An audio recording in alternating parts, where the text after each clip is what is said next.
Fala aí, jogador! Você já teve aquele sentimento de saudades ou apego por uma fase da sua vida que não volta mais? Aposto que sim, e é justamente para ressuscitar esse sentimento maravilhoso chamado nostalgia que eu vou listar e comentar aqui no vídeo sobre os top 10 jogos que marcaram a era de ouro da indústria de videogames e que muito provavelmente também foram marcantes para você lá na época do nosso querido PlayStation 2. Rapaz, que tempo bom que foi aquele, hein? Lembrando que o PS2 teve dezenas de jogos excelentes dentro de um catálogo gigantesco de mais de 4.000 games, e como nesse vídeo eu decidi só deixar espaço para 10, fica impossível agradar todo mundo aqui, além de que a lista é baseada na minha experiência pessoal. Mas é justamente por isso que existe a seção de comentários do vídeo, então eu conto com a sua opinião. Depois de assistir, comenta se você mudaria algo no meu ranking e como seria o seu top 10. Sem enrolação, bora começar a lista de games mais nostálgicos.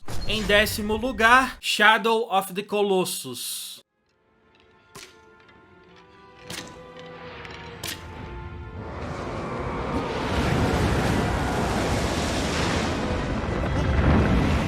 Nesse jogo de ação e aventura, o protagonista Wander deve derrotar 16 criaturas colossais para trazer uma garota de volta à vida. Lançado originalmente no ano de 2005, esse game foi tão marcante no PS2 que acabou ganhando um remaster para PS3 em 2011 e um remake para PS4 em 2018. Apesar da última versão não ter feito nenhuma alteração no enredo, o que leva muita gente a chamar de remaster, ainda assim é considerado oficialmente um remake, pois a parte gráfica foi reconstruída totalmente do zero. E convenhamos, o jogo era realmente digno de receber essa atenção especial. O game teve um roteiro simples, o que deixou um ar de mistério e levou os jogadores a imaginarem certos elementos da história por conta própria. Essa simplicidade no enredo foi executada perfeitamente, já que no quesito gameplay o jogo foi desafiador em muitos momentos, com vários quebra-cabeças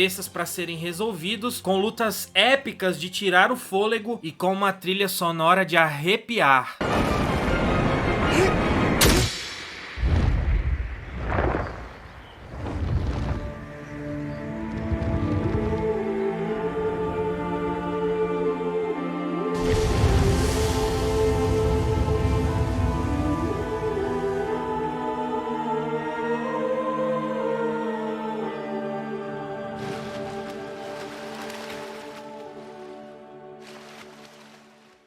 Em 9º lugar, Burnout 3 Takedown. Lançado em 2004, é o terceiro da série Burnout e foi desenvolvido pela Criterion Games e publicado pela EA. Foi um jogo de corrida absolutamente frenético, focado em destruição e carros caindo aos pedaços. Tão insano que teve até um modo exclusivamente dedicado a ganhar pontos, baseado na quantidade de estrago que o jogador conseguia fazer. Se liga num trechinho aí para refrescar sua memória.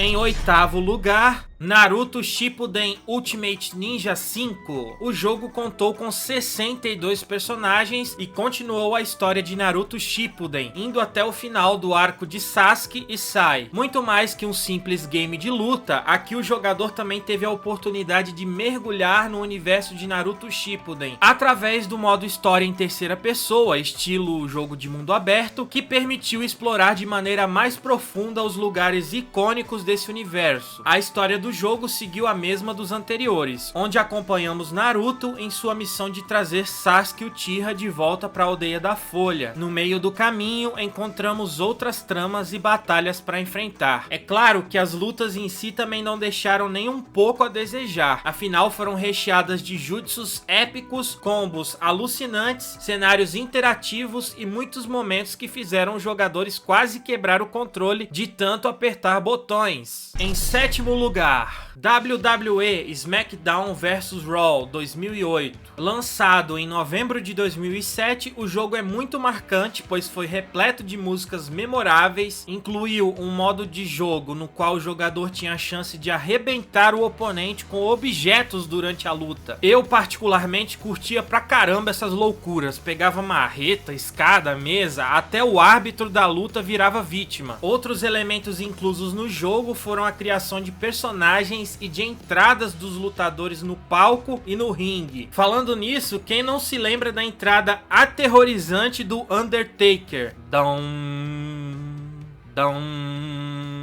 Pena que eu não posso colocar aqui no vídeo porque a música tem direito autoral.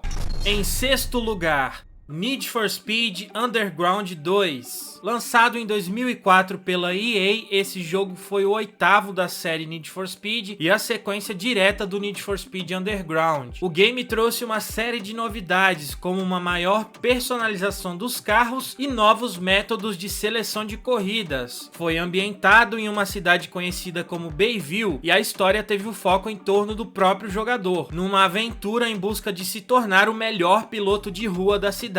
Foi um jogo que também teve músicas marcantes demais, a tunagem e a customização dos carros era muito top, a cidade que foi usada como cenário é muito linda e o jogo teve gráficos sensacionais para os padrões da época. Em quinto lugar, Tekken 5. Lançado em 2005, esse jogo marcou a 10ª comemoração da franquia Tekken. Tekken 5 trouxe de volta a essência da série, com um sistema de luta mais rápido e fluido. O jogo eliminou várias mudanças de jogabilidade introduzidas no Tekken 4, em favor de uma jogabilidade mais rápida, semelhante aos jogos mais antigos da franquia. Uma das características mais marcantes do Tekken 5 foi a capacidade de personalizar os lutadores, com acessórios, roupas e outros itens estéticos comprados com a moeda do jogo. Teve personagens memoráveis como Cristi Monteiro, uma brasileira com os melhores combos do jogo, Yoshimitsu, Heihachi, um boss difícil pra caramba, o Jinpachi, e também uma trilha sonora incrível. Em quarto lugar, Resident Evil 4.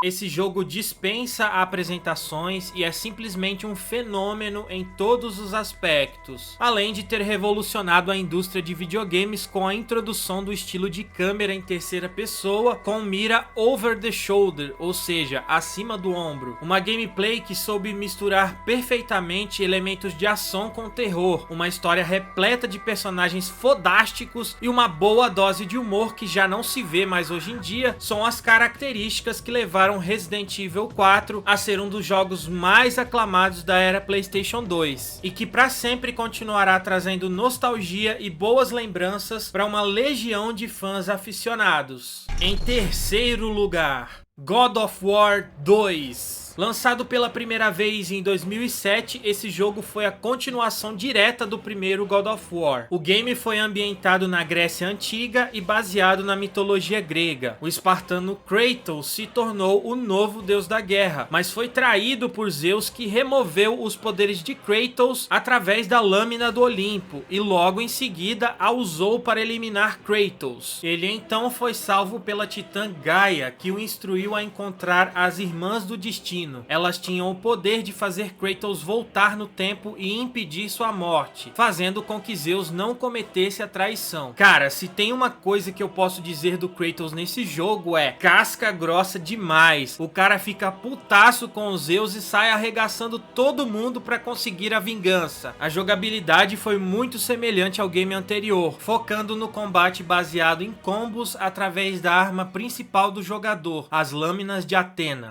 Em segundo lugar, Black. Lançado em fevereiro de 2006, esse jogo de tiro em primeira pessoa foi desenvolvido pela Criterion Games e publicado pela EA. O game colocou o jogador no controle de Jack Keller, um agente de operações especiais que estava sendo interrogado sobre suas missões anteriores. A história se passava na Ingushétia e na Chechênia, na Rússia. Keller era um membro indisciplinado de uma unidade de operações secretas da CIA. A gameplay envolvia confrontar inimigos usando armas de fogo e granadas. O jogo foi notável por sua ação inspirada no cinema, bem estilizada, além da qualidade do som e do foco nos efeitos destrutivos durante a gameplay. Mesmo sendo quase top 1 na minha opinião, é o único jogo da lista que não teve sequência ou remake, pois apesar do desejo da Criterion de desenvolver uma sequência, diferenças criativas com a EA acabaram com tais planos, o que é realmente uma pena, porque se Black 2 tivesse se tornado realidade, teria feito muito sucesso, assim como um remake mantendo a fidelidade ao original seria uma coisa absolutamente fantástica. Em primeiríssimo lugar, GTA San Andreas. Lançado em 2004 pela Rockstar, o game se passou no mundo aberto de San Andreas, uma versão fictícia do estado da Califórnia. O jogador teve a oportunidade de controlar Carl Johnson, também conhecido como CJ, que voltou para casa após a morte de sua mãe e se viu arrastado de volta para a vida de gangues. O jogo teve uma história envolvente que te prendia do começo ao fim, com missões secundárias diversificadas. Desde corridas de rua até saltos de paraquedas, o mapa era repleto de atividades para manter os jogadores ocupados. E claro, tiveram os famosos códigos de trapaça. Quem não se lembra do L1, L2, R1, R2, cima, baixo, esquerda, direita, L1, L2, R1, R2, cima, baixo, esquerda, direita, para invocar a mochila jato? O game também introduziu várias novas mecânicas, como a habilidade de CJ de ganhar e perder peso, aprender novos estilos de luta e até mesmo nadar. Isso sem falar na customização de personagens e veículos, que era algo totalmente novo na época. E a trilha sonora então? Ah, a trilha sonora, que maravilha! Com estações de rádio tocando tudo, desde rock clássico até hip hop, a música era uma parte essencial da experiência de GTA San Andreas. Pena que eu também não posso colocar aqui no vídeo por causa de questões de direitos autorais. E eu também não podia deixar de fora uma menção honrosa aqui sensacional, que foi o jogo Samurai Warriors 2. Um game que quase ninguém conhece aqui no Brasil, mas que foi o meu favorito de PS2 particularmente. E de todos que eu já joguei na minha vida inteira, em qualquer plataforma, esse é possivelmente o jogo que eu mais gostei até hoje. De tanto que esse game me marcou e de tanto jogar por incontáveis horas sem parar quando eu era criança, eu aprendi a falar inglês nível intermediário só ouvindo e repetindo os diálogos épicos dos personagens. E sim, apesar de ser um jogo japonês, ele também teve dublagem americana. Eu conhecia o game de cabo a rabo, liberei e upei todos os personagens, zerei o modo história de todos, liberei todas as armas, todos os cavalos, todos os bodyguards, todas as skills, incluindo todos os especiais dentro dessas categorias. E ainda joguei de forma exaustiva por mais centenas de horas, até mesmo depois que eu já tinha tudo no jogo. Depois também fiquei obcecado em conseguir a DLC dele, o Extreme Legends, mas só consegui depois de muitos anos e nem funcionava o modo história porque era muito pesado para um CD só. Mas enfim, não quero me estender mais que isso, porque se eu começar a falar toda a minha experiência com esse jogo, o vídeo vai ficar com horas de duração. Só sei que é um sentimento indescritível. Só quem jogou e gostou vai entender. De qualquer forma, agora eu quero saber de você. Deixa a sua opinião aqui nos comentários, compartilhe o vídeo com outras pessoas para que essa informação chegue o mais longe possível. Considere também participar das minhas outras redes sociais e dar um apoio financeiro aqui pro canal. Os links vão estar todos na descrição do vídeo. É isso, eu vou ficando por aqui. Um grande abraço e tchau!